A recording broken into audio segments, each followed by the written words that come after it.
Hi, I'm Susie from Arc Sport and I'm just going to take you through a few simple exercises you can do here at Alumni Park.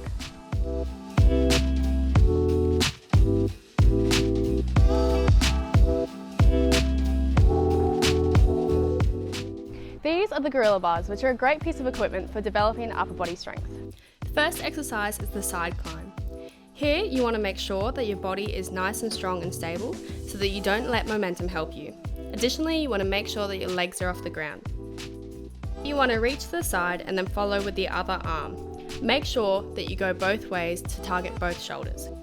The next exercise is the forward climb. This is quite similar to the side climb, however instead of moving to the side, you're now moving one arm forward followed by the other. Like the side climb, you want to make sure that you alternate with both arms so that you're targeting both shoulders in the same way.